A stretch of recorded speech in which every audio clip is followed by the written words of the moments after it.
kelas 4, pemanfaatan sumber daya alam di Indonesia. Untuk memenuhi kebutuhan hidupnya, manusia mengolah dan memanfaatkan sumber daya alam.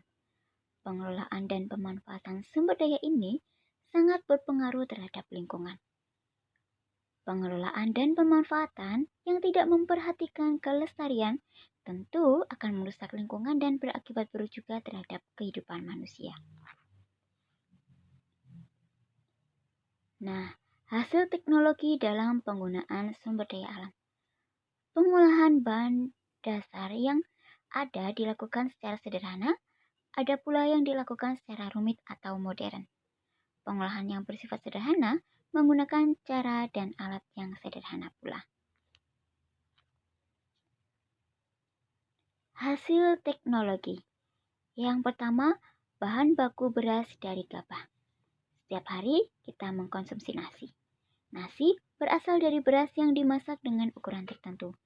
Beras dibersihkan, kemudian dimasukkan ke dalam panci lalu direbus hingga menjadi nasi. Selanjutnya, 2. Bahan baku kertas dari kayu. Kertas dibuat dari serat tumbuhan. 3. Bahan baku ban dari karet. Karet adalah getah dari pohon karet yang diambil dari kulitnya. Karet diolah oleh pabrik menjadi ban. 4. Bahan baku sepatu dari kulit hewan. Bahan utama sepatu adalah kulit hewan. Hewan yang kulitnya baik untuk bahan sepatu adalah rusa, kijang, dan badak. Yang terakhir, bahan baku minyak goreng dari kelapa sawit.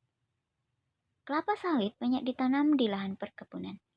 Daging dan kulit buahnya mengandung minyak untuk membuat minyak goreng. Nah, diperlukannya pemanfaatan sumber daya secara bijaksana. Yang pertama, menggunakan sumber daya alam sesuai kebutuhan. 2. Tidak mengubah lahan hutan menjadi perumahan. 3. Menerapkan sistem tebang pilih tanam. 4. Melakukan reboisasi. Dan yang terakhir, memperbaiki lahan bekas tambang.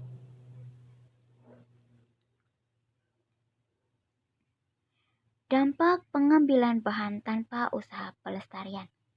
Ada beberapa dampak dari pengambilan bahan alam secara sembarang dapat mengakibatkan kerusakan lingkungan. Contoh kerusakannya, yang pertama, penebangan hutan secara sembarangan menyebabkan hutan gundul. 2. Pengambilan mineral atau hasil tambang secara terus-menerus akan menghabiskan seluruh bahan alam ini. 3.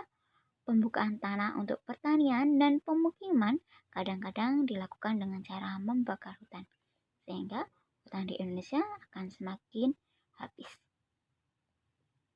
Nah, itu tadi materi hari ini. Terima kasih sudah mendengarkan dan selamat belajar.